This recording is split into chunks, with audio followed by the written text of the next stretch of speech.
আলংকারিকদের নিয়ে আমরা যে সিরিজ শুরু করেছি সেই সিরিজের আজ চতুর্থ ক্লাস।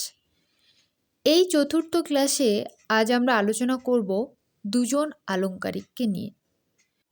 এই আলংকারিকদের প্রথমে আমরা আবির্ভাবকাল জানব, তারপর জানব তাদের নাম। অষ্টম শতকের শেষ ও নবম শতকের প্রথমে মোট দুজন আলংকারিকের আবির্ভাব ঘটে। তাদের মধ্যে একজনের নাম আচার্য বামন এবং অপরজনের নাম আচার্য উদ্ভট। প্রথমে আমরা আলোচনা করব যাকে নিয়ে, তিনি হলেন আচার্য বামন।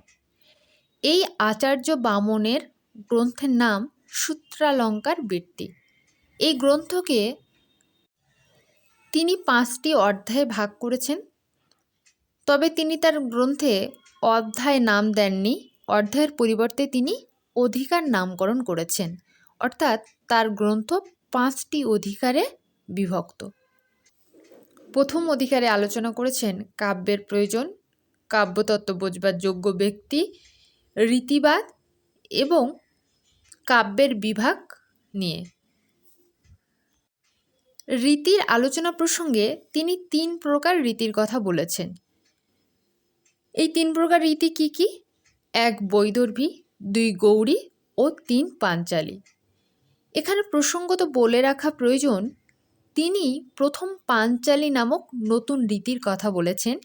এর আগে দণ্ডী রীতির কথা বললেও সেখানে তিনি পাঞ্চালী রীতির কথা বলেননি, সেখানে তিনি বৈদর্ভী ও গৌড়ী রীতির কথাই কেবল বলেছেন। দ্বিতীয় অধিকারে তিনি আলোচনা করেছেন পদ, বাক্য ও বাক্যার্থের দোষ নিয়ে। তৃতীয় অধিকারে তিনি আলোচনা করেছেন গুণ ও অলঙ্কারের পার্থক্য এবং শব্দ ও অর্থের 10 প্রকার গুণ নিয়ে। চতুর্থ অধিকারে তিনি যমক, অনুপ্রাস, উপমা ও তার 6টি দোষ এবং উপমা নির্ভর অন্যান্য অলঙ্কারের কথা আলোচনা করেছেন। এখানে বামন যমক ও অনুপ্রাস অলঙ্কারের আলোচনা করলেও উপমাকে কিন্তু প্রধান অলঙ্কার রূপে স্বীকার করে নিয়েছে, এটা আমাদের মনে রাখতে হবে। এরপর আসি পঞ্চম অধিকারে।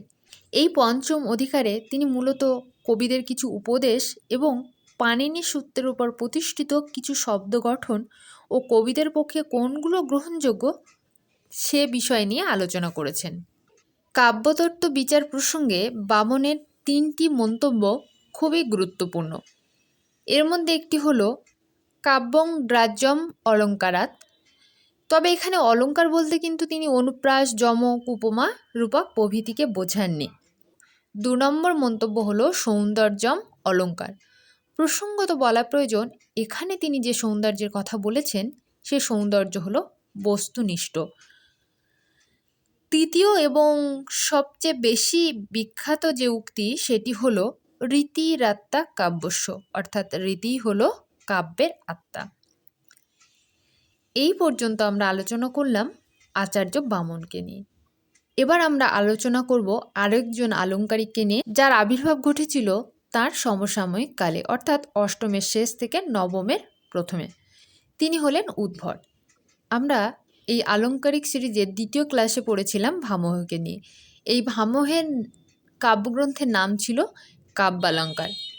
এই কাব্যালঙ্কার গ্রন্থের প্রথম টিকাকার ছিলেন উদ্ভট। উদ্ভট তার ব্যাখ্যার নাম দিয়েছিলেন ভামহ বিবরণ। উদ্ভট নিজে একটি গ্রন্থ লিখেছিলেন যার নাম কাব্যালঙ্কার সার সংগ্রহ।